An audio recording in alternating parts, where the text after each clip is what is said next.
মুসলমানেরা রে, আমার পেয়ারা নবীর উম্মতেরা রে, রব্বুল আলামিন বলেন ইয়া আইয়ুহাল্লাযীনা আমানু, হে আমার ঈমানওয়ালারা রে, কুতিবা আলাইকুমুস সিয়াম, আমি আল্লাহ তোমাদের জন্য সিয়াম সাধনা করা ফরজ করে দিলাম। সুবহানাল্লাহ। সিয়াম সাধনা করা, রোজা পালন করা আমি আল্লাহ ফরজ করে দিলাম। কামা কুতিবা আলাল্লাযীনা মিন ক্বাবলিকুম, শোনো আমি আল্লাহ তোমাদের উপর রোজা চাপায়া দেই নাই। আমার তামাম সৃষ্ট আদমের মধ্যে, পুরো আদম জাতির মধ্যে কেবল তোমাদেরকে রমজানের রোজা দিয়েছি এমন নয়, রোজা রাখার নির্দেশ কেবল তোমাদেরকে দিয়েছি এমন নয়, আমি রব্বুল আলামিন তোমাদের পূর্ববর্তীদেরকেও রোজা দিয়েছিলাম। কামা কুতিবা আলাল্লাযীনা মিন ক্বাবলিকুম, তোমাদের পূর্ববর্তীদেরকে যেমনি ভাবে রোজার বিধান, রোজার নির্দেশ আমি আল্লাহ দিয়েছিলাম। এ আখির নবীর উম্মত ঈমানদার বান্দারা রে, আমি আল্লাহ তোমাদের জন্যও রোজা রাখার বিধান দিলাম।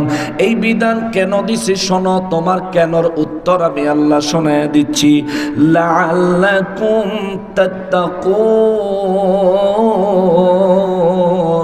মাহে রমজানের রোজা তোমার জন্য আমি আল্লাহ ফরজ করেছি, কারণ মাহে রমজানের রোজাগুলি সমস্ত নিয়ম কানুন মেনে তুমি যদি পালন করতে পারো, আমি আল্লাহ তোমার কলবটা তাকওয়া দিয়ে পরিপূর্ণ করে দিব। জোরে বলেন সুবহানাল্লাহ। তাকওয়ার প্রয়োজন আসেনি? বুঝেনই তো না, প্রয়োজন বুঝবেন কি? তাকওয়া কারে কয় সেটাই তো বুঝেন না। ও মুসলমানের, তাকওয়াবান ছিলেন সিদ্দিক আকবর আবু বকর সিদ্দিক রাদিয়াল্লাহু তাআলা আনহু। তার তাকওয়া কত বিশাল ছিল, তার তাকওয়ার পরিধি কত ব্যাপক ছিল। আবু জাহেলে কয়, কাফেরেরা কয়, তোমার নবী বলল সে নাকি 7 আসমান দূরে তার রবের সাথে দেখা কইরাইছি, মসজিদে আকসায় গিয়া বেলা নামাজ পড়াইছি। আবু বকর সিদ্দিক রাদিয়াল্লাহু কয়, আবু জাহেল, আমার নবীর বদনাম না কইলে তোর পেটের ভাত হজম হয় না, খাবার হজম হয় না বুঝি। আবু জাহেল কয়, আরে আবু বকর, আজ আমি তোমার নবীর নামে কোনো মিথ্যা কথা বলছি না, শোনো তোমার নবী নিজেই এই কথা বলতেছে। আবু বকর রাদিয়াল্লাহু তাআলা আনহু বলেন, যদি আমার নবী বলে থাকেন অবশ্যই সত্য বলেছে। সুবহানাল্লাহ। তাকওয়া। জিবরাইল আমিন বলেন, মালিক রে, তোমার জান্নাতের ভিতরে প্রবেশ করে জান্নাতীদের জন্য যেই জান্নাত বানাইছো, একটা জান্নাতি যেই ব্যক্তি সবচেয়ে ছোট জান্নাত পাবে তার জন্য 10টা পৃথিবীর সমান একটা জান্নাত বানাইছো। সুবহানাল্লাহ। সবচেয়ে ছোট জান্নাতের মালিক যদি আপনি হন, আপনার জান্নাতের সাইজ হবে এই 10টা পৃথিবীর সমান। জোরে করেন আল্লাহু আকবার। আরো জোরে বলেন আল্লাহু আকবার। হইতে পারে জান্নাতের কথা শুনে আজ আপনার জবান থেকে আল্লাহু আকবার ধ্বনিটা আল্লাহর পছন্দ হয়ে যাইতে পারে, আল্লাহ আপনার জন্য জান্নাতের বাজেট দিয়েও দিতে পারে। আল্লাহু আকবার। আচ্ছা, এই তামাম পৃথিবীটা জিবরাইল আমিন যদি ঘুরে কত ঘন্টা সময় লাগবে? ঘন্টা লাগবে? মুহূর্তের মধ্যে ঘুরে ফেলাইবে। সবচাইতে ছোট জান্নাত যাকে দেওয়া হবে, ওই জান্নাতের সাইজ এইরকম 10টা পৃথিবীর সমান। কিন্তু এই পৃথিবীর সমান কিনা এইটা নিশ্চিত নয়। হুজুর কেন? 10টা পৃথিবীর সমান। এই 10টা পৃথিবী এইরকম যদি 10টা পৃথিবী এক জায়গায় জোড়া লাগায় দেয়, জিবরাইল আলাইহিস সালাম মুহূর্তে এক প্রান্ত থেকে আরেক প্রান্তে চলে যাবে। আল্লাহ তারা এত পাওয়ার, এত ক্ষমতা দিছে। কিন্তু সবচাইতে ছোট জান্নাত যেই ব্যক্তির জন্য আমার আল্লাহ বাজেট দিয়েছে, ওই ব্যক্তির জান্নাতে জিবরাইল আমিন ঢুইকা রব্বুল ইজ্জাতের পারমিশন নিলেন, মালিক রে, তুমি তোমার বান্দাদের জন্য, আখিরি নবীর উম্মতদের জন্য কেমন জান্নাত সাজাইছো, আল্লাহ আমি একটু দেখতাম, তুমি যদি আমার একটু অনুমতি দিতা। রব্বুল ইজ্জাত বলেন, জিবরাইল তুমি বুঝি জান্নাত দেখবা? জি আল্লাহ, আমি একটু দেখতাম। আল্লাহ বলেন, কতটুকু দেখবা? আল্লাহ পুরো জান্নাতটা ঘুরে দেখতে চাই। আল্লাহ বলেন, সবগুলো নাকি একটা? ও আল্লাহ, একটা জান্নাত, পুরো জান্নাত ঘুরে দেখতে চাই। রব্বুল আলামিন কয়, জিবরাইল তোমার পক্ষে সম্ভব না। সুবহানাল্লাহ, জোরে কোন সুবহানাল্লাহ। জিবরাইল আমিন কয়, আল্লাহ গো আল্লাহ, একটা জান্নাত ঘুরে শেষ করা যদি সম্ভব না হয়, আল্লাহ তুমি আমার এইটুকু অনুমতি দাও, সবচেয়ে ছোট জান্নাতটা আমি একটু ঘুরে আসি। রব্বুল ইজ্জাত বলেন, যাইবা, যাও। সবচেয়ে ছোট জান্নাতে জিবরাইল আলাইহিস সালাম প্রবেশ করলেন। জিবরাইল আলাইহিস সালাম প্রবেশ করার পরে 600 নূরের পাখা লাগায়া জান্নাতের মধ্যে উড়াল দিলেন। সবচেয়ে ছোট জান্নাত কয়টা পৃথিবীর সমান? কথা বলেন, কয়টা? এই 10টা পৃথিবীর সমান একটা জান্নাতে জিবরাইল আমিন রওনা দিলেন। ওই যে সিদরাতুল মুনতাহা থেকে মক্কা মুআজ্জামায় নূর নবী রাহমাতুল লিল আলামিনের দপ্তরে ওহী নিয়ে আসতো জিবরাইল। জিবরাইল আমিন বলেন, নবী গো, সিদরাতুল মুনতাহা থেকে আমি আমার পাখাটারে একটা ঝাপটানি দেই, আর আমি আপনার দরবারে চলে আসি। আপনার দরবারে রিসালাত থেকে আবার আমার পাখাটারে একটা ঝাপটানি দিলে 7 আসমান পাড়ি দিয়া সিদরাতুল মুনতাহায় আমি জিবরাইল মুহূর্তে চলে যাই। আল্লাহু আকবার। কয় পাখার পাওয়ার? কয় পাখা?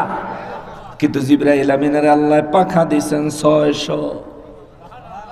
জোরে সুবহানাল্লাহ, আরো জোরে সুবহানাল্লাহ। এক পাখার এক বাড়ি দিলে সিদরাতুল মুনতাহা থেকে দুনিয়ায় আসা যায়। এক পাখার আরেক জাপটানি দিলে দুনিয়া থেকে সিদরাতুল মুনতাহায় যাওয়া যায়। জিবরাইল আমিনের তো 2টা পাখাই যথেষ্ট ছিল, ঠিক কি না? 2টা পাখা হইলেই তো চলতো। কিন্তু জিবরাইলের আল্লাহ 600 নূরের পাখা দিয়া কেন বানাইছে? জানা আছে? জানতে চান? তাহলে মনোযোগ দিয়ে বসেন, এটাতে আপনাদের ফায়দা আছে। আলহামদুলিল্লাহ, আলহামদুলিল্লাহ। একেবারে কলিজার থেকে বলেন আলহামদুলিল্লাহ। আর একটু কলিজার থেকে, অন্তর থেকে বলেন আলহামদুলিল্লাহ। আরে আমার নবী, আমার নবী, আমার নবী কত কত আমাদের নাজাতের রাস্তা খুলে দিয়ে গেছেন। এটা নবীর সাহাবীরা দেখেছেন, বুঝেছেন, নবীর জন্য জীবন কুরবান করে দিয়েছেন। আর আজকের মুনাফিকেরা আমার রাসূলের ইজ্জতে আঘাত করে কথা বলে, অবশ্যই নবীর প্রেমিকরা তা মেনে নিতে পারে না। কলিজায় রক্তক্ষরণ হয় মিয়া। কেউ আমার রাসূলের ইজ্জতে আঘাত করে একটা কথা না বলে, যদি আমাকে 10 বার আমার গর্দান কেটে দিত, আমি অকপটে মেনে নিতাম। আমার রাসূলের ইজ্জতে আঘাত করার একটা কথা আমি মেনে নিতে পারি না। জিবরাইল আলাইহিস সালাম আমার আল্লাহ তারে 600 নূরের পাখা দিলেন। জিবরাইল আমিন রব্বুল ইজ্জাতের দরবারে জিজ্ঞেস করলেন, মালিক ও আমার আল্লাহ, 600 নূরের পাখা দিয়ে আমারে কেন বানাইলা রে আল্লাহ?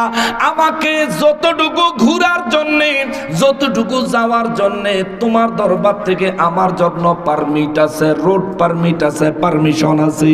ও আল্লাহ, আমি তো তোমার ওই সীমানা আমার 2 পাখার জাপটানি দিয়া পুরা সীমানা ঘুরে ফেলতে পারি। তাইলে আমার 600 নূরের পাখা আল্লাহ কেন দিছেন গো? আমার রব্বুল ইজ্জাত কয়, জিবরাইল রে, আমি আল্লাহ যে দিছি অবশ্যই এটার কাজ আছে। সময় হলে বুঝবি, সময় হলে বুঝবি, সময় হলে বুঝবি। আহারে জিবরাইল আলাইহিস সালাম আমার রব্বুল ইজ্জাতের ওই কথা মেরাজের রাতে মনে হয়ে গেছে। আমার নবীজিকে জিবরাইল কয়, নবী গো, ও দয়াল নবীজি, জীবনভর সিদরাতুল মুনতাহায় আইসা রবের দরবারে কথা বলি, রবের দরবার থেকে সিদরাতুল মুনতাহায় আমার কাছেও আসে গো নবী। জীবনে কোনোদিন রবের সামনাসামনি হওয়ার সৌভাগ্য আমি জিবরাইলের হয় নাই। ও নবী, আজ আপনি রবের সামনাসামনি মুখোমুখি হবেন, রব আপনার সঙ্গে দেখা দিবেন, আপনার এবং রবের মাঝখানে কোনো পর্দাই আমার আল্লাহ রাখবে না। আল্লাহু আকবার। নবী গো, ও নবী, আজ আপনি মেরাজে যাওয়ার পথে আমি জিবরাইলের একটা ফরিয়াদ নিয়ে যান আল্লাহর দরবারে। আমার নবী বলেন, জিবরাইল কি ফরিয়াদ রে নবী গো? আপনি আপনার যেই উম্মতের মায়ায় বোরাকে উঠতে চান নাই হুজুর, আপনি আপনার যেই উম্মতের জন্য প্রাণ ভরে মসজিদে আকসায় দোয়া করেছেন হুজুর, আপনি আপনার উম্মতের কথা মেরাজে আসতে আসতে প্রত্যেক পদে পদে স্মরণ করেছেন, আমি জিবরাইল দেখেছি। হুজুর, আপনার ওই উম্মতের জন্য আমার একটা ফরিয়াদ আছে, আল্লাহ দরবারে বলিয়েন। আমার নবী দুই চক্ষু মোবারকের পানি সিদরাতুল মুনতাহায় ছেড়ে দিয়ে কয়, জিবরাইল বল আমার উম্মতের জন্য কি ফরিয়াদ? বলে, নবী গো, আল্লাহ আমারে যখন বানায়, আল্লাহ আমারে বিশাল দেহের করে বানাইছে, 600 নূরের পাখা দিছেন গো নবীজি। আল্লাহ পাক এই পর্যন্ত যত নবী রাসূলদের কাছে আমি জিবরাইল রে পাঠাইছি, ইয়া রাসূলুল্লাহ, জীবনে 2টা পাখার বেশি ব্যবহার আমি জিবরাইলের করা লাগে নাই। নবী গো, ও মায়ার নবীজি, রব্বুল ইজ্জতের দরবারে আমার একটা ফরিয়াদ জানায়েন। আল্লাহ যদি কবুল করে, আল্লাহ যদি অনুমতি দেয়, রোজ হাসরের ময়দানে আমি জিবরাইল আমিন আপনার উম্মতের মধ্যে দুনিয়ায় যারা ফজরের নামাজ জামাতে সহিত আদায় করার পরে আপনার উম্মতের মধ্যে যারা সকাল বেলায় 20 বার আপনি নবীর উপর দুরূদ ও সালাম পড়বে, ও নবী সন্ধ্যা বেলায় মাগরিবের নামাজের পরে আপনি নবীর উপর যারা 20 বার আপনি নবীর উপর দুরূদ ও সালাম পড়বে, সকাল বেলায় 20 বার, সন্ধ্যা বেলায় মাগরিবের নামাজের পরে 20 বার, নবী গো আল্লাহর দরবারে ফরিয়াদ জানায়েন। সকাল সন্ধ্যায় দুরূদ সালাম পড়নেওয়ালা আপনার ওই উম্মত রোজ হাসরের ময়দান থেকে হীরার থেকে ধারালো চুলের চাইতে চিকন 30,000 বছরের সমান লম্বা পুলসেরাতের পুল আপনার ওই উম্মত যখন পার হবে, আপনার ওই উম্মতের সকাল সন্ধ্যার আমলে যদি 20 বার আপনি নবীর উপর দুরূদ ও সালামের আমল থাকে, আমি জিবরাইল চাই আমার 600 নূরের পাখা পুলসেরাতের উপরে আপনি নবীর ওই দুরূদ সালামওয়ালা উম্মতের পায়ের নিচে বিছাইয়া দিতে। জোরে বলেন সুবহানাল্লাহ। আহলে সুন্নাত ওয়াল জামাত জিন্দাবাদ, নারায়ে তাকবীর, আল্লাহু আকবার, নারায়ে রিসালাত, নারায়ে রিসালাত। আমার নূর নবী রাহমাতুল লিল আলামিন রব্বুল ইজ্জতের দরবারে যখন এই ফরিয়াদ করলেন, আল্লাহ কয়, নবী গো, ও নবী, জিবরাইল আমারে জিজ্ঞাসা করছিল, মালিক আমারে কেন বানাইছেন? আমি জবাব দিছি, তোমারে বানাইছি আমার হাবিবুল্লাহর খাতিরে। জিবরাইল জিজ্ঞাসা করছিল, আল্লাহ এতগুলো পাখা আমারে কেন দিছেন? আমি বলছিলাম, সময় হলে বুঝতে পারবা। জিবরাইল আজকে যে ফরিয়াদ আপনার কাছে জানাইছে গো নবী, আমি আল্লাহ জিবরাইলের 600 নূরের পাখা এই কারণেই দিছি, জিবরাইলের ফরিয়াদ মঞ্জুর। জোরে কন্যা আল্লাহু আকবার। সকালে 20 বার নবীর উপর দুরূদ সালাম, সন্ধ্যা বেলায় 20 বার নবীর উপর দুরূদ সালাম আমরা পড়বো। আল্লাহ আমাদেরকে তৌফিক দেন, জোরে বলেন আমিন। ওই জিবরাইল আমিন জান্নাত সবচেয়ে ছোট জান্নাতের ভিতরে ঘুরে বেড়ানোর জন্য রব্বুল আলামিনের দরবার থেকে ফরিয়াদ করলেন। আমার রব্বুল ইজ্জত জিবরাইল আমিনকে অনুমতি দিলেন। জিবরাইল আমিন জান্নাতের ভিতরে ঢুকলেন। জিবরাইল আমিন 600 নূরের পাখা লাগাইয়া জান্নাতের ভিতরে উড়াল দিলেন। সবচেয়ে বড় জান্নাত না ছোট? সবচেয়ে বড় না ছোট? সব চাইতে ছোট জান্নাতে 600 নূরের পাখা লাগাইয়া জিবরাইল আমিন উঠতে রইলেন, উঠতে রইলেন, উঠতে রইলেন। উঠতে উঠতে একদিন 2 দিন না, 1 বছর 2 বছর না, 500 বছর পর্যন্ত উড়াল দিল। 500 বছর পরে জিবরাইল আমিন এক প্রকার ক্লান্ত হইয়া এক জায়গায় দাঁড়িয়ে গেল। উপরের দিকে তাকায়া দেখে এখনো একটা গাছের ছায়া পার হইতে পারে নাই। জোরে বলেন আরো জোরে বলেন। যেই জিবরাইল আমিন আমার নবীকে বলেছেন, নবী গো, আমি জিবরাইল যদি এই পৃথিবীর নাবি বাইতুল্লাহ শরীফের ছাদের উপরে দাঁড়াইয়া যদি ডান দিকে একটা, বাম দিকে একটা, সামনের দিকে একটা, পিছন দিকে একটা, আমি জিবরাইল যদি 4টা পাখা কাবা শরীফের ছাদের উপর দাঁড়াইয়া মেলে ধরি, ও নবী, আমার পাখাগুলো আমার আল্লাহ এত বড় করে বানাইছে গো, যতক্ষণ পর্যন্ত আমি জিবরাইল এই পাখাগুলি না গোছাইব ততক্ষণ পর্যন্ত পৃথিবীর জমিনে সূর্যের আলো আসবে না। আল্লাহু আকবার। 4টা পাখা দিয়া জিবরাইল আমিন পুরো পৃথিবী ঢেকে ফেলতে পারে। এইরকম 10টা পৃথিবীর সমান যদি একটা জান্নাত আল্লাহ সব চাইতে ছোট জান্নাত যে পাবে তাকে দেয়, আপনি যদি ওই ছোট্ট জান্নাতের মালিক হতে পারেন, ওই জান্নাতটা 10টা পৃথিবীর সমান হলে, আর একটা পৃথিবী যদি 4টা পাখায় ঢাকা যায়, 10টা পৃথিবী ঢাকতে তো মাত্র 40টা পাখার প্রয়োজন। কিন্তু 600 পাখা দিয়া উড়াল দিয়া 500 বছরে ওই জান্নাতের ভিতরে একটা গাছ, একটা গাছের ছায়া জিবরাইল আমিন পার করতে পারে নাই। তার মানে বোঝা যায় 10টা পৃথিবীর সমান একটা জান্নাত, সবচেয়ে ছোট জান্নাত আমার আল্লাহ দিবেন। ওই এইরকম এই পৃথিবীর মতো সাধারণ পৃথিবী না, ওইগুলি কোন পৃথিবীর হিসাবে আল্লাহ বলছেন, আল্লাহর রাসূল বলছেন, ওটা আল্লাহ এবং তার রাসূলই ভালো জানেন। কথা বলেন ঠিক কিনা? এই নবীগঞ্জের জমিনে আউশকান্দি মেইন রোডের পাশে আপনি যদি একটু জমি কিনতে পারেন, খুশি না নারাজ? খুশি। যদি 4% হয় খুশি, আর যদি 10% হয় তারও খুশি, যদি আরো বেশি হয় আরো খুশি। কেন? আর বেটা কি কস? আউশকান্দি, আউশকান্দি আমার জমি আছে। অথবা যদি কোনো একটা মার্কেটের মালিক হন, আপনার সাহসী থাকবে অন্যরকম, কথা বলার স্কেলই থাকবে অন্যরকম। গ্রামের ফোলাফাইন সামনে দিয়ে টাকা লাগবে, এদিকে তোর ভাইয়ের নাম কি রে? তুই সালাম দিলি না মুরব্বি? আপনার ভিতরে ফিকাপ কাম করবো। অথচ আল্লাহ রাসূলের সুন্নত হলো বড়রা ছোটদেরকে দেখলেই সালাম দিয়ে দিবে, যাতে করে ছোটরা বুঝে মুসলমানের সাথে মুসলমানের দেখা হইলে সালাম দেওয়া সুন্নাত। জোরে কোন সুবহানাল্লাহ। কিন্তু আপনি অপেক্ষায় থাকেন, ছায়া থাকেন, কোন ইচ্ছা করে সালাম দিব, না দিলে ডাক দিয়ে না, তুই কে রে, তোর ভাইয়ের নাম কি রে, কোন বাড়ি রে, সালাম দিলি না, এগুলো করবেন না। একবার আপনি কোন একটা যুবক ছেলে আপনার সামনে দিয়ে হেঁটে যায়, আপনাকে সালাম দেয় নাই, আপনি নিজে তাকে সুন্দর করে সালাম দেন, চেহারার এক্সপ্রেশন রাখবেন এমন তার ভালোবাসা দিছেন। আবার এমন এক্সপ্রেশন রাখেন না যে তুই দিলি না তো লোকে দিল, এরকম রাখেন না।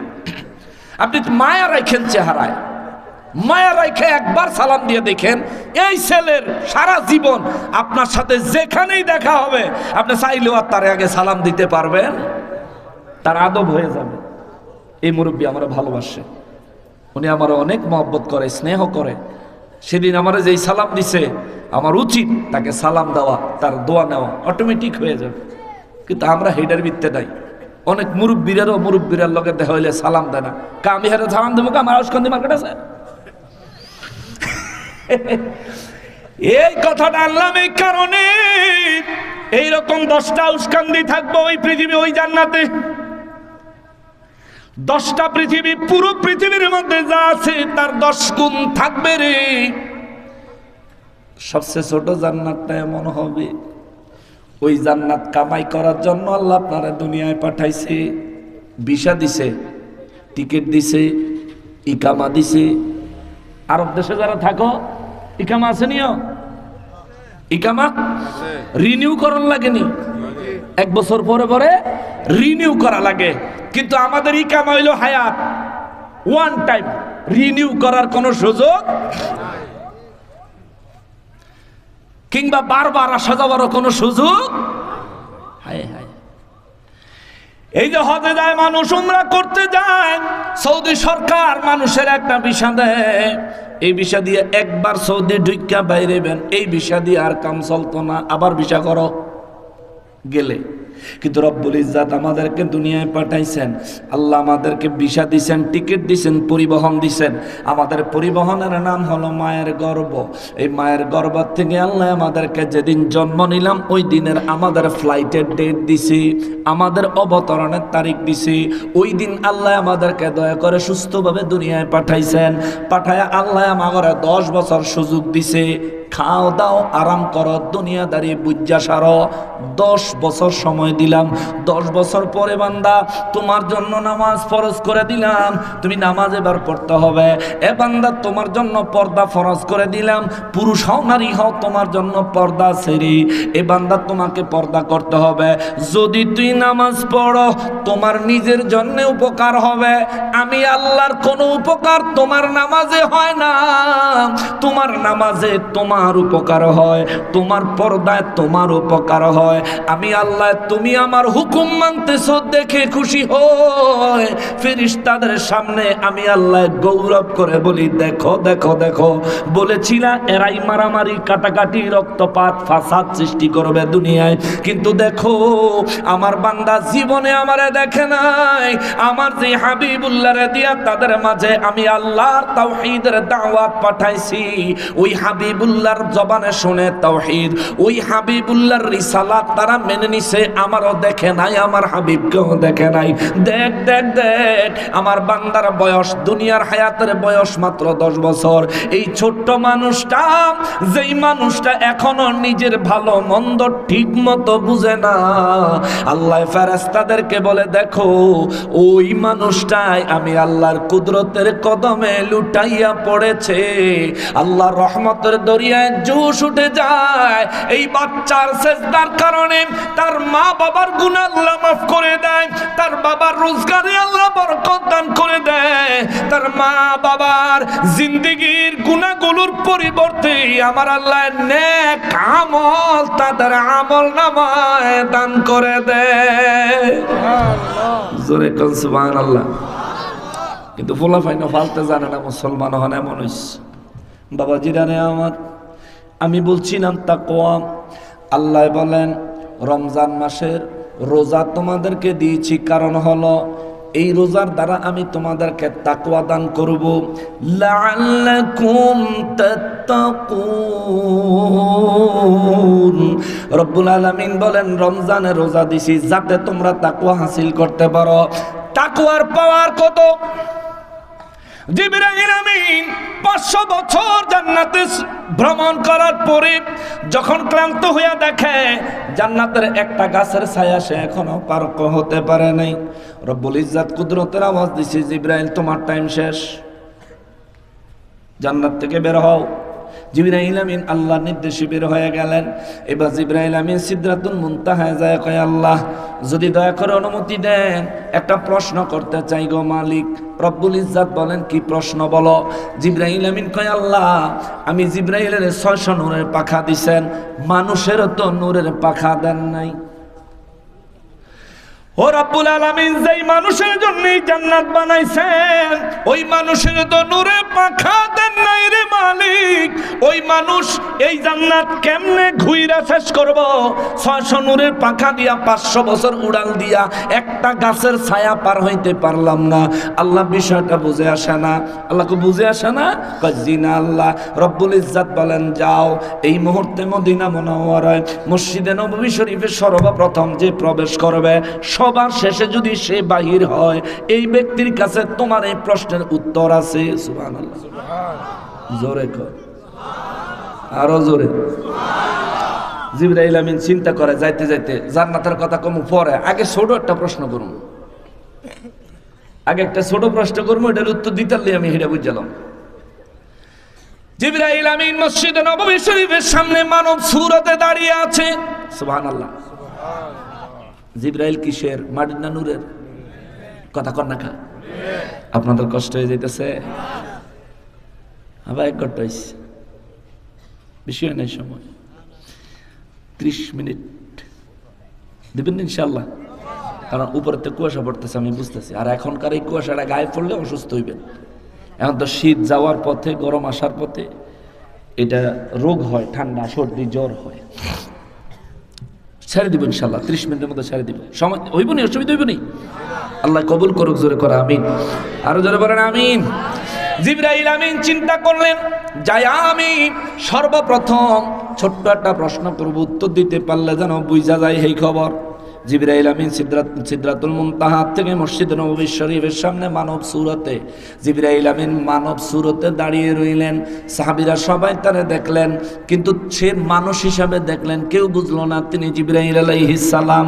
এ মুসলমান রে, নূরের জিবরাইল মানব সুরত ধারণ করার কারণে যেমনি ভাবে মাটির মানুষ হয়ে যায় নাই, আমার নবীর ক্ষেত্রেও আল্লাহ বলছেন, হুজুর বলেন, আনা বাশারুম মিসলুকুম, আমি তোমাদের মতো বাশার, অর্থাৎ বাইরের থেকে সুরতে তোমাদেরকে যেমন দেখা যায়, আমি নবীকেও তেমন দেখা যায়। তবে খবরদার, খবরদার, আমারে তোমাদের সাথে ওজন করবা তো দূরের কথা, আদম নবীর সাথে আমার ওজন চলবে না, মুসা নবীর সাথে আমার ওজন চলবে না, ইব্রাহিম নবীর সাথে আমার ওজন চলবে না।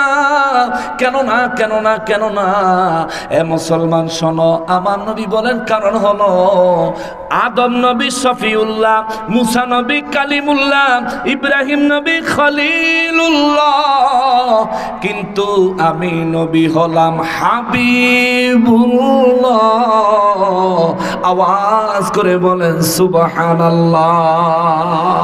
নারায়ে রিসালাত, নারায়ে রিসালাত। খোদ আমার নবী নিজে বলেছেন, খবরদার, আদম নবী শফিউল্লাহ ঠিক, মুসা নবী কালিমুল্লাহ ঠিক, ইব্রাহিম নবী খলিলুল্লাহ ঠিক, ঈসা নবী রূহুল্লাহ ঠিক, কিন্তু আলা, সাবধান, ওয়া আনা হাবিবুল্লাহ, আমি হলাম আল্লাহর হাবিব। আদম নবী, মুসা নবী, ইব্রাহিম নবী, ঈসা নবী, কারো সাথে আমি নবীর তুলনা করা যাবে না। সুবহানাল্লাহ। একই হাদিসে আমার নবী বলেন, শোনো কারণ কি, তাদের সাথে আমার ওজন করা যাবে না। কারণটা কি শোনো, রোজ হাশরের ময়দানে আমি নবী যেই জায়গায় দাঁড়ায় থাকবো, মাকাম মাহমুদা, আমি নবীর মাকাম যে জায়গায় থাকবে, আমি নবীর কদম মোবারকের নিচে সমস্ত নবী রাসূলদের মাকাম হবে। সুবহানাল্লাহ। কোন সব নবী রাসূলদের মাকাম হবে আমার নবীর কদম মোবারকের নিচে। এটা আমার নবীর জবান মোবারকে বলা কথা। ওয়াল্লাহি বিল্লাহি তাল্লাহি, আল্লাহর কসম, আমার রাসূল বলেছেন যে আমার কদমের নিচে হবে সমস্ত নবী রাসূলদের মাকাম। সুবহানাল্লাহ। কো ওই নবী পেয়ে আমরা খুশি না নারাজ? কিন্তু আমরা দেশে এই নবীর চেয়েও বেশি ইব্রাহিম নবীর ওয়াজ করে, কিন্তু ইব্রাহিম নবী মূর্তি ভাঙে, হেরা গিয়া মূর্তি পাহারা দেয়। ঠিক কিনা বলেন? এই চলতে আছে দেশ, একটা ইসলাম দ্বারা লইয়া একটা লুড্ডু খেলা চলতে আছে। আফসোস, আফসোস। মনে রাখবেন যে যতটুকু কর্ম করবেন সে ঠিক ততটুকুর ফল পাবেন। ঠিক কিনা বলেন? আপনার যা মনে চায় তা আপনি করতে পারেন, আল্লাহ আপনার ইচ্ছা শক্তি দিছে। এই পৃথিবী আল্লাহ বানায়, আপনাকে বানায়, আল্লাহ আপনাকে ছাইরা দিছে, যা মনে চায় তা করো। ছাইরা দেই নাই, ডিল দিছি। যখন দরকার হইব একটা টান দিমু, কবরের ভিতরে হান্দামু, ফিডা শুরু করবো, ফিডাইতে ফিডাইতে হাসরের ময়দানে নিমু, হ্যাঁ ফিডাইতে ফিডাইতে নিয়ে জাহান্নামে ফালাইমু। ঠিক কিনা বলেন? সাবধান মুসলমানের আরে, আমার পেয়ারা নবীর উম্মতের আরে, আমার নূর নবী রাহমাতুল লিল আলামিন আমাদের মতো মানব সুরতে আগমন করেছেন, কিন্তু তার ব্যাপারে আমাদের আকীদা হলো আল্লাহ তাকে নূর দিয়ে সৃষ্টি করেছেন। কদ জাআকুম মিনাল্লাহি নূর। আল্লাহু আকবার। আল্লাহ আমার নবীকে নূর মোবারক দিয়ে বানিয়েছেন। জিবরাইল আমিন মানব সুরতে মসজিদে নববী শরীফের দরজায় দাঁড়ায় রইলেন। আজকে দেখমু কেডা আগে মসজিদে ঢুকে।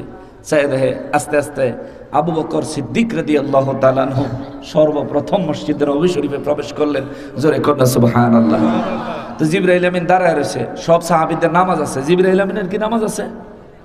ওনার জন্য তো আমাদের মতো নামাজ ফরজ না, ওনার একটা ইবাদত আছে, ওটা আল্লাহ নির্দেশ দেওয়া ইবাদত, কিন্তু আমাদের মতো না। দাঁড়ায় রয়েছে, নামাজ শেষ, সবাই বের হয়ে গেছে, কেউ কিচ্ছু কয় না। আল্লাহর রাসূল দু জাহানের বাদশাহ রাহমাতুল লিল আলামিনও দেখেছেন, চিনছেননি? কথা বলেন না কেন? আমার রাসূল চিনছেননি? চিনছেন। আমার রাসূল কিছু বলেন না কেন? যেহেতু সে আমার কাছে আসে নাই, নিশ্চয়ই আল্লাহ তার অন্য কাজে পাঠাইছে। করো জিবরাইল, তুমি কি করবা? আমার নবীজি হুজরা মোবারকে চলে গেলেন। সবার শেষে আবু বকর সিদ্দিক রাদিয়াল্লাহু তাআলা আনহু বের হয়ে আসলেন। এবার জিবরাইল আমিন কয়, আপনার কাছে একটা জিনিস জানতাম। বলে আমার কাছে? বলে হ্যাঁ। বলে কি? বলে বলেন তো দেখি। জিবরাইল আমিন এই মুহূর্তে কই আছে? সুবহানাল্লাহ। এই বয়ানটা আপনারা অনেক শুনছেন, অনেক আলেমদের জবান। আবু বকর সিদ্দিক রাদিয়াল্লাহু তাআলা আনহু বললেন, আপনি হঠাৎ করে প্রশ্ন করলেন, আমি জবাব দিব, আমারে কয়েক মুহূর্ত সময় দেন। কতক্ষণ? কয়েক মুহূর্ত। তাতেই হয়ে যাবে? জিবরাইলকে খুঁজে ফেলাইবেন কয়েক মুহূর্তে? বলে তুমি সময় দিয়াই দেখো না। ঠিক আছে, নেন, যত খুশি সময় নেন। চক্ষুটা বন্ধ করলেন, কিছুক্ষণ পর চক্ষু খুললেন। তিনি বললেন, 7 জমিনে, 7 আসমানে, পৃথিবীর আনাসে কানাসে, আসমানের কোনায় কোনায়, সিদরাতুল মুনতাহায়, আল্লাহর আরশে আজিমে, আরশে আজিমের কোনায় কোনায় মানুষের আমল নামা যে খাতায় লেখে, ওই খাতার সমস্ত পৃষ্ঠাগুলো একের পর এক উল্টায়া দেখার পরেও জিবরাইল আমিনকে যেহেতু খুঁজা পাওয়া যায় নাই, তাহলে তুমি জিবরাইল, আমি আবু বকর। সুবহানাল্লাহ। জিবরাইল আমিন বলেন, আবু বকর কিভাবে আল্লাহ পাকের সমস্ত জান্নাত জাহান্নাম আরশে আজিম আমলনামার খাতা সমস্ত কিছু তুমি মুহূর্তের মধ্যে ঘুইরা ফালাইলা? আবু বকর সিদ্দিক রাদিয়াল্লাহু তাআলা আনহু বলেন, এইটাই হলো তাকওয়ার পাওয়ার। সুবহানাল্লাহ। তাকওয়ার পাওয়ার। মানুষের অন্তরে যখন তাকওয়া চলে আসে, মানুষের অন্তর যখন তাকওয়ার পাওয়ারে পাওয়ারফুল হয়ে যায়, তাকওয়ার মূল হলো আল্লাহর ভয় অন্তরে থাকতে হবে। এ বাবা, কথা বলবেন, চিন্তা করবেন, আল্লাহ খুশি হবেন না নারাজ হবেন। কাউকে কোনো কিছু বলবেন, বলার আগে চিন্তা করবেন আল্লাহ খুশি হবে না নারাজ হবেন। কোনো কিছু করবেন, করার আগে চিন্তা করবেন আল্লাহ খুশি হবেন না নারাজ হবেন। এ মুসলমান, কারো জমিন লাইল কাইটা 3 হাত ভিতরে ঢুকাইয়া দেওয়ার আগে চিন্তা করে দেখেন, এই পুরা বন্ধের ভিতরে আপনাদের এলাকায় কি বলে? এই যে যেখানে দান মানে মাঠারে কি বলে? হাওর। হাওর হাওর। আপনি চিন্তা করতেছেন পুরা হাওরের ভিতরে এই জমির মালিক নাই, দিলাম 3 হাত ঢুকাইয়া। আসেনি? রাইতের বেলা যায় সিহন একটা বাঁশের কঞ্চি লইয়া আরেকজনের ক্ষেতের লাইলের তলে দিয়া গুতা দিয়া ছিদ্র কইরা, এই বেটার ক্ষেতের পানি আপনার ক্ষেত হয়নি এমন?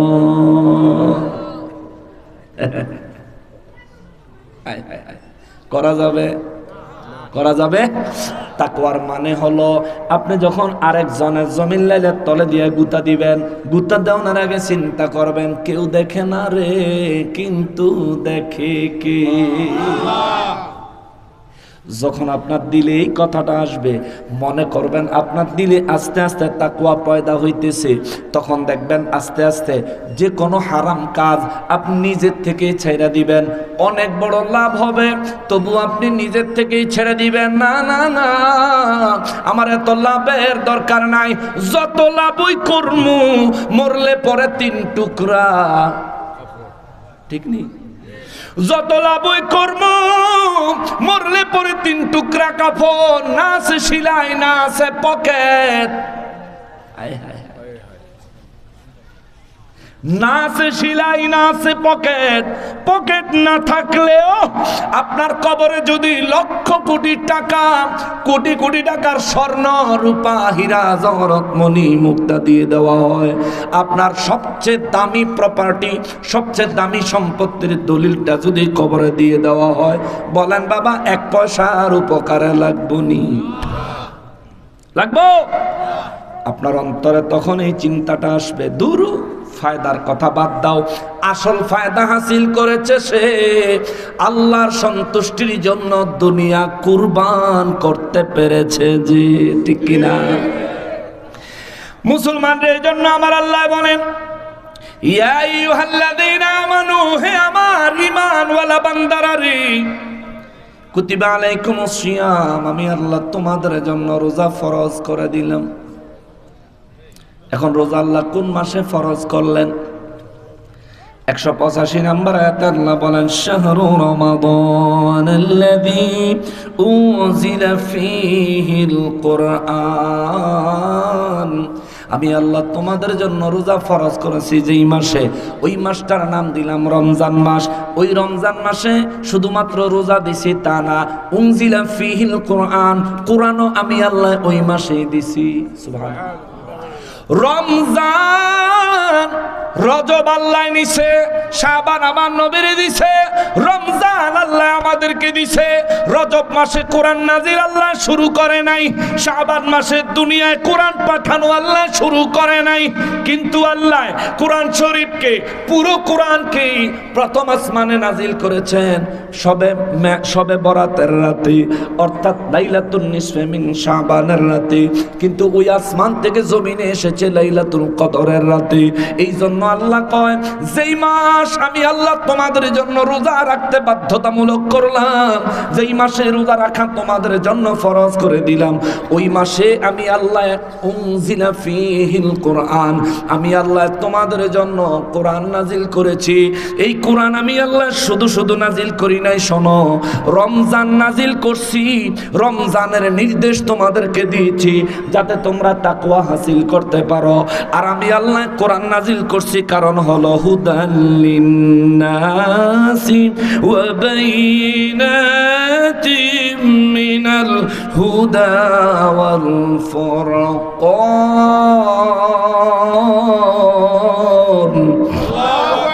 আল্লাহ বলেন কোরআন নাজিল করেছি, এটার উদ্দেশ্য হলো যাতে তোমরা হেদায়েত পাও।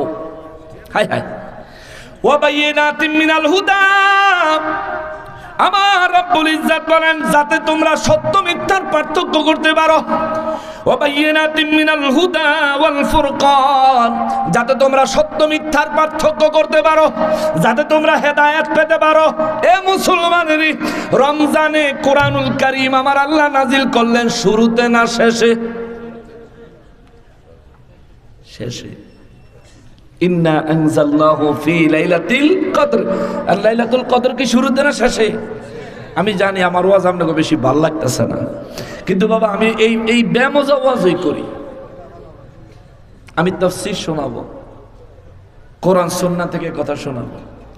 আমি আসার আগে অনেকে আমারে গালি দিব, আমি যাওয়ার পরে অনেকে আমারে গালি দিব, কিন্তু কোন মা এমন কোন সন্তান প্রসব করে নাই সামনে দাঁড়ায় কোরআন সুন্নাহর কথা বলবে।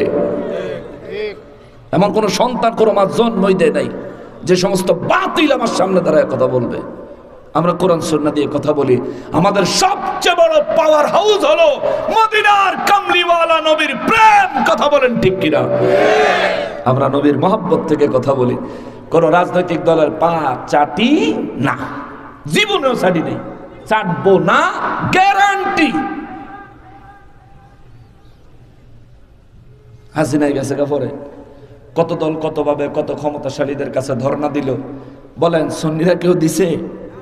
দিত না তো। আরে ভাই, আমার তো দুর্নীতি নাই, আমি কেন আরেকজনের ধর্ণা দিব? এই জন্য বাবাজিরা রে, গজল শুনবেন ওয়াজে, নাতা রাসূল শুনবেন ওয়াজে, মুর্শিদি শুনবেন ওয়াজে, মজা লাগবো কিন্তু ভবিষ্যৎ অন্ধকার।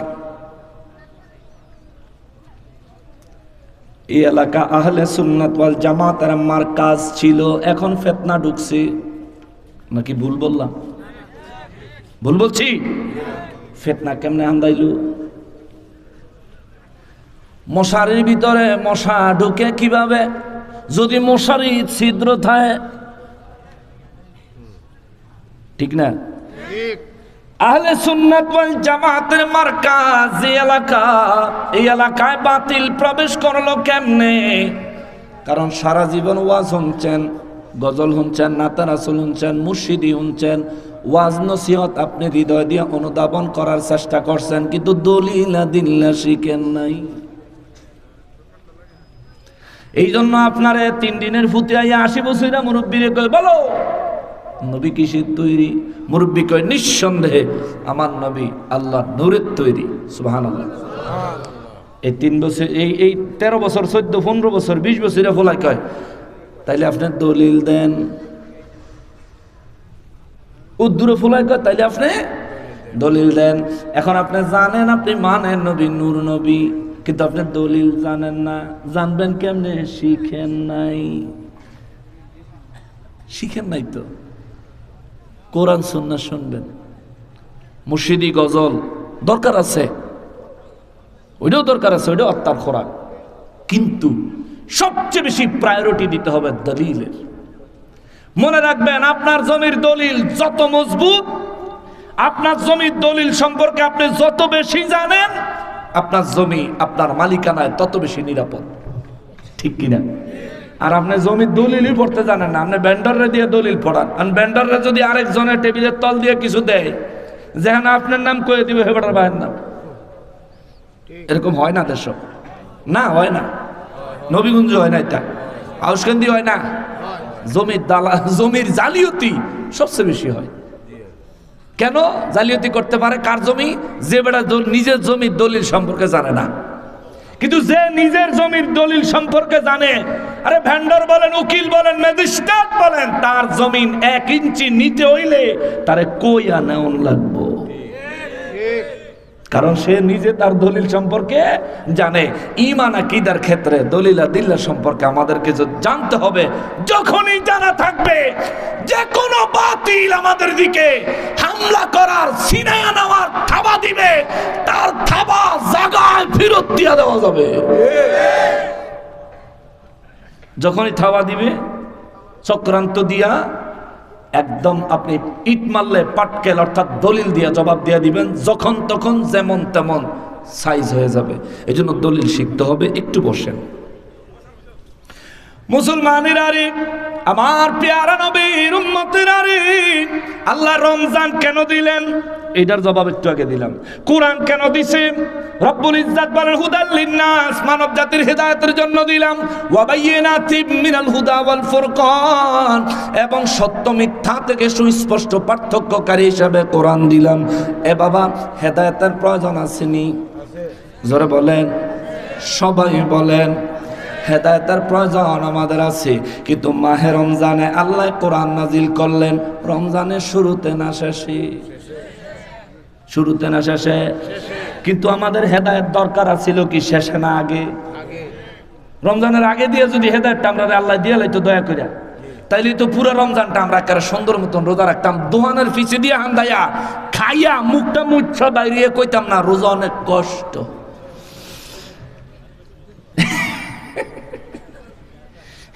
অনেক যুবক সিগারেট খায়, এমন অভ্যাস আছে। আরে তে দুপুরবেলা খাইয়া সিগারেট খাইয়া দোয়ানের পিছন দিয়া বাইরিয়া, তে যখন মানুষের লগে আফসুস করে, রোজা অনেক কষ্ট, অনেক বড় দিন, গরমেরও দিন, খিদাও লাগছে, তার মুহের তেনে যে বিড়ির গন্ধ আই, সামনে যে রোজাদার, তে কিন্তু বুঝে যে এই মাত্রতে এই জিনিসটা খাইয়াইছে, না খাওয়াই নাইও কিন্তু বুঝে। ভাই, আপনি সমাজের মানুষকে ফাঁকি দিলেন, দোকানের ভিতরে ঢুকে খাইলেন, আল্লাহ দেয় নাই কেমন? ফাঁকি দেওয়া গেছেনি? আল্লাহরে ফাঁকি দেওয়া গেছেনি? আপনি বলেন, আপনার রোজার হিসাব কি আপনার সমাজের মানুষ আপনার কাছ থেকে নিতে পারবে? কিন্তু আপনার রোজার হিসাবটা আপনার কাছ থেকে নিবে কে? আমার কাছ থেকে নিবেন কে? তা আমি যে খাইলাম আমার তো হেই আল্লাহ দেখে লাইল, আমি তো আল্লাহর কুদরতের দৃষ্টি মুবারক থেকে আড়াল হতে পারি? চিন্তা করেন। রব্বুল আলামিন আমাদেরকে কোরআনুল কারীম দান করলেন রমজানের শেষে। কারণটা কি? কি কারণ? রমজানের শুরুতে আল্লাহ কোরআন আমাদেরকে দেয় নাই। রমজানের শুরুতে আমার আল্লাহ উদ্যোগ নিছে। আমার নবী সিজদা মোবারক লাগায় কয়, মালিক ও মালিক, রজব মাস আপনি নিলেন, শাবান মাস আমারে দিলেন, রমজান আমার উম্মতের দিলেন। আল্লাহ এই রমজানে আমার উম্মতের জন্য কি কি বাজেট থাকবে? আল্লাহ বলেন, হুজুর প্রথম হবে 10 দিন রহমতের, পরের হবে 10 দিন মাগফিরাতের, শেষের হবে 10 দিন নাজাতের। এই শেষের 10 দিনের ভিতরে আবার লাইলাতুল কদর একটা রাত্রি দিব। আমার নবী রাহমাতুল লিল আলামিন কয়, আল্লাহ গো, ও আল্লাহ, অন্যান্য মাসগুলিতে ইবলিস শয়তান যেভাবে আমার উম্মতকে ওয়াসওয়াসা দিয়া নামাজ থেকে দূরে সরাইয়া দেয়, হক হালাল বাসে না, হালাল হারাম চিন্তা না করে, বিচার না করে, হালাল হারাম পার্থক্য না করে আমার উম্মতেরা যখন হারাম খায়, আল্লাহ শয়তানের ওয়াসওয়াসায় খায়। যেই মাহে রমজান আমার উম্মতের জন্য আপনি দিলেন, ওই রমজান কি শুধু আমার উম্মতের জন্য না, ইবলিসের জন্যও? সুবহানাল্লাহ। আল্লাহ কয়, না হুজুর, শুধু আপনার উম্মতের জন্য। যদি আমার উম্মতের জন্য হয় তাইলে এই রমজানে ইবলিসের ব্যবস্থা নেবেন কি? রব্বুল ইজ্জত কয়, নবী গো, ও নবী, ও নবী, ও নবী, আপনার উম্মত সহ দুনিয়াবাসীর খবর দিয়া দিয়েন, আমি রব্বুল আলামিন এই রমজানকে কেন্দ্র করে ইবলিস শয়তানকে, পৃথিবীর সমস্ত খারাপ জিনদেরকে জাহান্নামে 30 দিন বন্দী করে রাখব। সুবহানাল্লাহ। তাহলে রমজান মাসে শয়তান বন্দী করে রাখে কে? জোরে বলেন কে? এই শয়তান আটকায় রাখছে আল্লাহ। রমজানের এইবার শুরুতে আল্লাহ রমজানে হেদায়েতের বাণী কোরআন দেয় নাই, শয়তান আটকাইয়া দিছে। এবার আপনারে কইছে সাধনা করো, সাধনা করো। সাধনার নাম কি? সিয়াম। সাধনার নাম হলো রোজা বা সিয়াম। আল্লাহ কয়, এবার তুমি সাধনা করো। কয়দিন সাধনা করবা? একটানা 26 দিন করতে থাও। 26 দিন পার হইলে 27 তারিখের রাত যখন আসবে, অথবা একটানা 21 দিন করতে পারো। 21 দিনের রাত্রি যখন আসবে, অথবা 23 দিন করতে পারো। 23 রমজানের রাত যখন আসবে, অথবা 25 দিন করতে পারো। 25 রমজানের রাত যখন আসবে, অথবা 27 বা 29 দিন করতে পারো। 29 রমজানের রাত্রি যখন আসবে, শোনো, এই রাত আমি আল্লাহ আমার হাবিবুল্লাহর উপরে কোরআন নাজিল করেছি তোমাদের জন্য হেদায়েত হিসেবে। আর ওই রাত যদি তোমাদেরকে আমি আল্লাহ ইবাদতের মজলিসে পাই, লাইলাতুল কদরি খায়রুম মিন আলফি শাহর, 1000 মাসের চাইতেও বেশি ইবাদতের সওয়াব এক একটা ইবাদতে আমি আল্লাহ তোমাকে দান করব। সুবহানাল্লাহ। প্রত্যেকটা ইবাদত 1000 মাসের চাইতেও বেশি দীর্ঘ লম্বা সওয়াব আমি আল্লাহ তোমারে দান করব। এবার লাস্টে আমি তোমার হেদায়েতের বাণী কোরআন দিলাম কেন? রমজানের শেষ হইয়া এই এই শাওয়ালের চাঁদ উঠা মাত্রই তো শয়তানের জাহান্নাম থেকে ছেড়ে দেবে। ছেড়ে দিলে সে আইসা তোমার ওয়াসওয়াসা দিবে। তার ওয়াসওয়াসায় তুমি যেন পথভ্রষ্ট না হও, তোমারে আমি আল্লাহ দলিল দিছি কোরআনুল কারীম। এই কোরআনুল কারীম নবীর মহব্বত সহকারে তুমি আঁকড়ায় ধরো, এটা পড়ো, তিলাওয়াত করো, বুঝার চেষ্টা করো। এর উপর আমি আল্লাহর প্রত্যেকটা হুকুমকে মানার চেষ্টা করো। রব্বুল ইজ্জত বলেন, বান্দারে, এই কোরআনুল কারীমের হুকুম মোতাবেক আমল করলে বাকি 11 মাস শয়তান ওয়াসওয়াসা দেওয়ার চেষ্টা করবে। আমার কোরআন, আমার নামাজ, আমার ইবাদত, আমি আল্লাহ পাকের কুদরতের দয়া তোমাকে শয়তানের সমস্ত ওয়াসওয়াসা থেকে রক্ষা করব। জোরে বলেন সুবহানাল্লাহ। রব্বুল আলামিন বলেন, ফামান শাহিদা মিনকুমুশ শাহরা ফালিয়াসুমহু। আল্লাহ বলেন, প্রত্যেক ব্যক্তির উচিত যে তার হায়াতে রমজান পাইল সে যেন রোজা রাখে। সুবহানাল্লাহ বলেন। যে তার হায়াতে রমজান মাস পাইল সে যেন রোজা রাখে। কে চায়? কে চায়? কে চায়? রোজা রাখেন। নামাজ পড়েন। বাবা, আপনি যেদিন জন্মগ্রহণ করেছেন ওই দিন আপনার বয়স এই হায়াতের জীবনের একদিন বয়স ছিল। আপনার আব্বা যেদিন জন্মগ্রহণ করেছিলেন ওই দিনে ওনার বয়স একদিন ছিল। আপনার দাদা যেদিন জন্মগ্রহণ করেছিলেন ওই দিন ওনার বয়সও একদিনই ছিল। যদি আপনার দাদা মারা যায়া থাকে, মৃত্যুর সময় আপনার দাদার বয়স, যদি আপনার বাবা মৃত্যুবরণ করে থাকে, মৃত্যুর সময় আপনার বাবার বয়স দাদার বয়সের সমান না, হয়তো বেশি নয়তো কম। আপনিও যে দাদার বয়স পাবেন বা আপনার বাবার বয়স পাবেন এমন কোনো গ্যারান্টি নাই। একটা মাহে রমজান আল্লাহ কত আয়োজন করেন। সর্বপ্রথম আয়োজন হইল ইবলিস শয়তানকে আর হইল খারাপ জিনদেরকে আল্লাহ বন্দী করে ফেলেন। কেন? আমরা যাতে আল্লাহর ইবাদতে মনোযোগী হতে পারি, শয়তানের ওয়াসওয়াসার শিকার যাতে না হই। তবু আমরা যারা রোজাও রাখি না, নামাজও পড়ি না, তারাবির নামাজ পড়তে গেলে খালি নামাজ কমানের দান্দায় থাকি, ইমাম সাহেবের রুকুত যাওয়ানোর টাইমে উঠতে এরপরে নিয়ত বান্দা রুকু সেজদা কইরা তারাবির নামাজ কেউ 4 রাকাত, কেউ 8 রাকাত, কেউ 12 রাকাত পইরা কোনো রকম বাড়িতে চলে আসি। আমরা এইসব কাজগুলো যারা করি বাবা, রমজানে তো শয়তান থাকে না, তাইলে আমরা এই ওয়াসওয়াসাটা দেয় কেডা?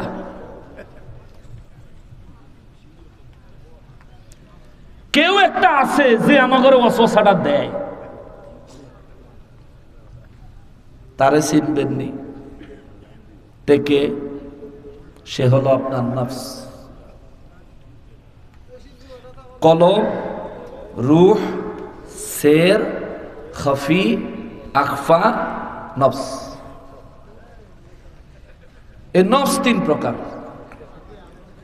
নফসে আম্মারা, নফসে লওয়ামা, নফসে মুতমাইন্না। এই নফসের ব্যাখ্যা আরেকদিন দিব। এই নফস আপনাকে ধোঁকা দেয়। এই নফসের কারণেই আপনি খাউন সামনে দেখলে আর রোজার কথা মনে থাকে না। তাইলে নফসকে কন্ট্রোল করতে হবে। এটারে যদি কন্ট্রোল করতে পারেন তাকওয়া চলে আসবে। এখন নফস কিভাবে কন্ট্রোল করবেন? এই প্রেসক্রিপশন আজকে থাক। নফস কিভাবে কন্ট্রোল করবেন ওই প্রেসক্রিপশনটা আজকে বাকি থাক। কেমন? নফস কন্ট্রোল করার প্রেসক্রিপশনটা দরকার আল্লাহর ওলিদের শরণাপন্ন হওয়া। ইয়া আইয়ুহাল্লাযীনা আমানুত্তাকুল্লাহা ওয়া কুনু মা'আস সাদিকিন। আল্লাহ বলেন সৎ লোকদের সঙ্গ লাভ করো। কেন? তারা জানে নফসকে কিভাবে কন্ট্রোল করতে হয়। তুমি যদি শিখতে চাও বই পুস্তকে না, হাতে কলমে শিখতে হবে, রুহানি ভাবে কলবে কলবে শিখতে হবে। কথা বলেন ঠিক কিনা? এখন আপনাদেরকে ওই নফসের ওয়াসওয়াসা থেকে যাতে আপনারা বের হতে না পারেন, এই জন্য আমাদের দেশে মুসলমান এই রূপ নিয়া এক শ্রেণীর মানুষ আপনাদেরকে ওলি আল্লাহদের থেকে দূরে সরাইয়া দেওয়ার চক্রান্তে লিপ্ত রয়েছে। কেননা আল্লাহর ওলিদের ইসলাম হলো এত সুন্দর, একজনের প্রয়োজন আরেকজনে নিজের স্বার্থের চিন্তা করে না, হৃদয় থেকে মহব্বত দিয়ে পূর্ণ করে দেয়। একজনের বিপদে আরেকজন পাশে বিনা স্বার্থে দাঁড়িয়ে যায়। এটা হচ্ছে আউলিয়ায়ে কেরামের আদর্শের ইসলাম। কিন্তু আমাদের দেশে এই ইসলাম থেকে আমাদেরকে বের করে এনে নিজেদের মনের মতো চক্রান্তের শিকার বানাইতে চায় যারা, পূজার মণ্ডপ পাহারা দেয় তারা, মিলাদে নবীকে তাজিম করে না কিন্তু মূর্তির তাজিম করে তারা, নবীর মিলাদ পড়ে না কিন্তু গীতা পাঠ করে তারা, মিলাদ শরীফের তাবাররুক শিরনি আজকে আসেনি, শিরনি আসেনি, এই শিরনি হেরা খাইতে চায় না কিন্তু কলা পাতা বিছাইয়া পূজার প্রসাদ খায় তারা। আর আমার ঘরে কয় আমরা বলে মাজার পূজারি। ওরে হাম্মক, পূজা মাজারও হয় না রে কানা, পূজা হয় মন্দিরে, যেটার তুই দারোয়ান। ঠিক কিনা বলেন? এরপরে সামনে রমজানে একটা ইম্পর্টেন্ট কথা মনে করছে, সামনে রমজান আইতে আছে, এর আগে কইয়া রাখছে রোজার পূজা বেলে সমান। একই মুদ্রার এই পিঠ ওই পিঠ। যে ব্যক্তি বলছে আমি নিশ্চিত তার মানসিক স্থিতিশীলতা নাই, মানসিক রুগী, আর নাহলে এই কথা বলতে পারতো না। পূজার সাথে রোজা, আরে কি রে কয় রে ব্যাক কলে। আল্লাহ বলছেন আমি রোজা তোমাদের জন্য ফরজ করেছি, কেন? লাআল্লাকুম তাত্তাকুন। রোজা রাখলে, রমজানের ইজ্জত রক্ষা করলে, রমজানে আমার হুকুম ঠিক মতো পালন করলে, আল্লাহকে আমি তোমার তাকওয়াবান বানায় দিব। জোরে করুন সুবহানাল্লাহ। এই ধরনের ভুল বক্তব্য তারাই দেয় যাদের অন্তরে না আছে আল্লাহ রাসূলের জন্য মহাব্বত, না আছে দ্বীনে ইসলামের জন্য কোনো মহাব্বত। এরা স্বার্থপর, নিঃসন্দেহে কোনো সন্দেহ। আল্লাহ এদের থেকে আমাদেরকে হেফাজত করুন। সবাই পড়ি আমিন। আর জোরে বলেন আমিন। না, আমি প্রশ্ন উত্তর দিব না।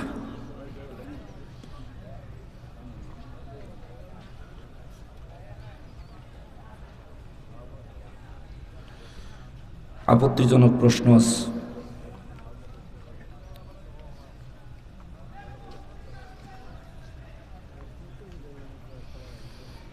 আচ্ছা, এটা প্রশ্ন হইল আমাদের গ্রামে সালাম দিছে, আসসালামু আলাইকুম, সবাই জবাব দেয় ওয়ালাইকুম আসসালাম রাহমাতুল্লাহি ওয়া বারাকাতুহু। প্রশ্ন করেছেন এক ভাই জনাব মোহাম্মদ আশরাফুল ইসলাম আসাদ সাহেব। তিনি লিখেছেন যে 1 নাম্বার প্রশ্ন হলো, ভিক্ষা করে কি ধর্ম প্রচার করা কোরআনের কোথাও উল্লেখ আছে? আসলে আমি আপনার প্রশ্নটাই বুঝি নাই। ভিক্ষা করে ধর্ম প্রচার, এটা জিনিসটা কি বুঝাইতে চাইছেন, এটা আর একটু বিস্তারিত লেখা দরকার ছিল। আর 2 নম্বর প্রশ্ন, আমাদের গ্রামে মানুষ মারা গেলে জানাজার পর যথারীতি তুষা বিতরণ করা হয়। তুষা কি? সহযোগিতা করা হয়। আচ্ছা, এটা মৃত ব্যক্তির পরিবারের পক্ষ থেকে দেওয়া হয়। আচ্ছা আচ্ছা আচ্ছা। বর্তমানে ফকিরা তুষা কি? আচ্ছা আচ্ছা। নিতে এসে প্রতিনিয়ত মারামারি, ঝগড়া এবং অশালীন পরিবেশ তৈরি করছে। তুষা আর কোনো প্রক্রিয়ায় বিতরণ করলে মৃত ব্যক্তি তার প্রকৃত স্বভাব পাবে। দেখেন, প্রথম বিষয়টা হলো, ও আরও আছে, জামাতে নামাজ পড়ার সময় অনেকে ছোট বাচ্চাকে সামনের কাতারে দাঁড় করে দেন, এতে নামাজের মাসলাগত কোনো সমস্যা হবে কি? আচ্ছা, প্রথম হলো ভিক্ষা করে কি ধর্ম প্রচার করা কোরআনের কোথাও উল্লেখ আছে? এটার মানে কি ওই সাহায্য কালেকশন করে চাইয়া, যেমন মসজিদ নির্মাণ করে, যেমন মাদ্রাসা নির্মাণ করে, এতিমদের জন্য খাবার দাবারের লিল্লা বোর্ডিং এর ব্যবস্থা করে, এইটা বুঝাইছে? তাই রে? ও আচ্ছা আচ্ছা আচ্ছা। হেরা হইলো আমি কই আপনারে, যারা এটা নেই, আমরা তো একজন মরলে পরে ধান এবং চাউল বা টাকা আন্য আমরা দিই। আচ্ছা, তখন দিতাম যে আমরা ফকিরে দিতাম, কিন্তু এরা ভিক্ষু ফকির দেয়। এরা আমরা কলুরি বলুরি চাষমান্দি থাকে যে কোথা আইয়া দামেলা করে, তারে দেওয়া যায় কিনা, ওখান তো আমরা বোঝার লাগে। ভিক্ষু ফকির যদি হয়, আচ্ছা, ওনারা প্রকৃতপক্ষে ভিক্ষুক না, কিন্তু ওনারা ওই ভিক্ষুকদের জন্য যে সহযোগিতাটা রাখেন ওইখান থেকে নিয়ে যেতে চায়। আচ্ছা আচ্ছা। ওটার লাগে আমরা, আচ্ছা, এইটা কইরা তারা কি ধরনের ইসলাম প্রচার করে? মানে এটা করার পরে, নেওয়ার পরে তারা কি ধরনের ইসলাম প্রচার করে? এরা প্রচার করে না, প্রচার অন্য জিনিস। আচ্ছা, সম্মানিত হাজিরিন, বুঝছি আমি, গরিবের হক গরিবকেই দিতে হবে, মিসকিনের হক মিসকিনকেই দিতে হবে। কোনো ব্যক্তি আপনার সামনে সাহায্য চাইলো, আপনি জানেন না সে কি আসলেই গরিব নাকি গরিব নয়, আপনি চাইলে তার হাতে অবশ্যই সহযোগিতা তুলে দিতে পারেন, আপনি সওয়াব পাবেন। কিন্তু এক ব্যক্তির হাত কখনো খালি ফিরিয়ে দিবেন না। এক ব্যক্তির হাত, সে ধনী হোক গরিব হোক যাই হোক, হাত পাচ্ছে কিন্তু তার হাত খালি ফিরিয়ে দিবেন না। ওই ব্যক্তি হলো সে যে আপনাকে বলবে যে আল্লাহর ওয়াস্তে আমাকে সাহায্য করেন। আল্লাহ পাকের ওয়াস্তা দিয়া কেউ যদি আপনার কাছে সাহায্য চায়, আপনি তাকে নির্দ্বিধায় দিয়ে দিবেন। আল্লাহর ওয়াস্তা দিয়া কেউ যদি আপনার কাছ থেকে জালিয়াতি কইরা 2 নম্বরই কইরা এই সহযোগিতা নেয়, এটা খায়া সে হজম করতে পারতো না, নিশ্চিত থাকেন। আপনি দিছেন আল্লাহর নামের কারণে, সে আপনার সাথে প্রতারণা করলে এটার রেজাল্ট সে দুনিয়াতেও ভুগবে, আখেরাতেও ভুগবে। আরেকটা বিষয়, আমাদের গ্রামে মানুষ মারা গেলে জানাজার, আর এখানে হলো ভিক্ষা করে কি ধর্ম প্রচার করা কোরআনের কোথাও উল্লেখ আছে নাকি? বা ধর্ম প্রচার করার জন্য ভিক্ষা করা লাগে না, বরঞ্চ ধর্ম ভিক্ষাকে অপছন্দ করেছে। ইসলাম ভিক্ষা নীতিকে অপছন্দ করেছে, বৈধ করেছে কিন্তু অপছন্দ করছে। এটা বৈধ কিন্তু এটা অপছন্দনীয় বৈধ। আল্লাহ পছন্দ করেন না, আল্লাহর রাসূলও পছন্দ করেন না। এর থেকে দূরে থাকবেন। মানুষ মারা গেলে জানাজার পর যথারীতি যে তুষা বিতরণ, মৃত ব্যক্তির পক্ষ থেকে সদকা করা, এটা খুবই উত্তম কাজ, এটা করবেন। কিন্তু এটা নিতে গিয়ে যদি ফকিররা মারামারি করে, ফকিররা যদি মারামারি করে, এই ফকিররা যেন মারামারি না করে এরকম ব্যবস্থা করার সর্বোচ্চ চেষ্টা করবেন। হেরফরও যদি মারামারি করে তাইলে আফসোস করেন না, হেরা এরকম করই, এর লেগেই হেরা ফকির, বুঝছেন নি? এর লেগেই হেরা ফকির। দেখবেন এরা তো ভিক্ষু ফকির নাই, ভিক্ষু ফকির নাই তো, এরা গরিব এমনি, কিন্তু তারা চল ঠিক আছে, এরা দেয়া সুদও লাগাইতে না। এই আইছেন আসল পয়েন্টে, মানে এরা এই সহযোগিতাগুলি নিয়ে এগুলি আবার সুদে লাগায়। আসেনি এমন? ফিডাইয়া খাল ফার করবেন, 14 বার হেমুরা নিবেন, আবার 14 বার হেমুরা আনবেন, ফিডাইয়া সাপটা করে লাইবেন। সহযোগিতা এমন ব্যক্তিকে করবেন যে ব্যক্তি আসলেই গরিব, এবং যে ব্যক্তি মানে এমন গরিব কারো কাছে চাইতে পারে না। কিছু মানুষ আছে এমন সমাজে, এমন মুসিবতে কারো কাছে চাইতে পারে না। এই ব্যক্তির দিলে আপনি যদি শিউর থাকেন যে হাতে গিয়ে সুদে লাগাইতো না, ওরে বেশি করে দিবেন, এত পরিমাণে দিবেন যাতে একবার সাহায্য করলে তার যেন পুনরায় আর কারো কাছে হাত পাতা না লাগে। সম্ভব হইলে এমন পরিমাণে দিবেন যাতে সে একবারে প্রতিষ্ঠিত হয়ে যেতে পারে। যেই মানুষগুলো আসলেই গরিব, কারো কাছে হাত পাততে পারে না, এরা যদি কারো কাছ থেকে একটু বড় ধরনের একটা সহযোগিতা পায়, এরা কিন্তু নিজেরা নিজেদেরকে নিজের পায়ে দাঁড়ানোর চেষ্টা করে। আর যেগুলি সুদে লাগাইতে চায় ওরা ফকিরে ফকিরে মারামারি করে, কিন্তু আপনারা কি আরেন মাইরে বিছাই নেবেন সোজা। গরিবকে আমরা দান করি আল্লাহ এবং তার রাসূলের দরবার থেকে সওয়াব পাওয়ার জন্য, আল্লাহ রাসূলের সন্তুষ্টি পাওয়ার জন্য। কিন্তু এই গরিব যদি সুদে নিয়ে আমার টাকা লাগায়, এটা গরিব না, এটা বদমাশ। ঠিক, এদের থেকে দূরে থাকতে হবে, এদেরকে দেওয়া যাবে না, টোটালি দেওয়া যাবে না, এদেরকে টোটাল দেওয়া যাবে না। এই ধরনের গরিবরে দিয়েন না। যদি আপনার জানা থাকে যে এই লোক এই কাজ করে, ওই লোকের জীবনেও সেরানো হেল্প করবেন না, সহযোগিতা দিবেন না। সে আপনার হালাল অর্থ নিয়ে হারাম ভাবে লাগাইয়া মহাজন হইছে, সে ফাজিল। আল্লাহ হেদায়েত নসিব করুক, জোরে করা আমিন। জামাতে নামাজ পড়ার সময় অনেকে ছোট বাচ্চাকে সামনের কাতারে দাঁড় করিয়ে দেয়। সামনের কাতারে নাবালেগ বাচ্চাদেরকে দাঁড় না করানোই ভালো। সামনের কাতারে যদি বালেগ মানুষ থাকে তাহলে সামনের কাতারটা বালেগ মানুষে পূর্ণ করবেন। এখন অনেকে আছে বাচ্চা নিয়ে মসজিদে গেলেন, বাচ্চা আপনার পাশে ছাড়া দাঁড়াইতে চায় না, তাইলে আপনি তার জন্য এইটুকু সদয় হবেন, আপনি এমন একটা পজিশনে, এমন একটা জায়গায় দাঁড়াবেন যেখানে আপনার বাচ্চাটা আপনার পাশে দাঁড়াইতে পারে। প্রথম কাতারে একবারে ইমাম সাহেবের পিছনে আপনি দাঁড়াইলেন, সাথে বাচ্চাকে দাঁড় করাইলেন, এতে করে জামাতের অসঙ্গতি হয়। এভাবে দাঁড়ানো সঠিক নয়, সঠিক পদ্ধতি নয়। এভাবে দাঁড়াইলে নামাজের ক্ষতি হতে পারে। সম্মানিত হাজরিন, দোয়া করবেন সবাই। হ্যাঁ অবশ্যই, ওমা আমি থাকতে মিলাদ হইতো না নি। আসুন সবাই নবীজিকে দাঁড়া সালাম দেইয়া নবী।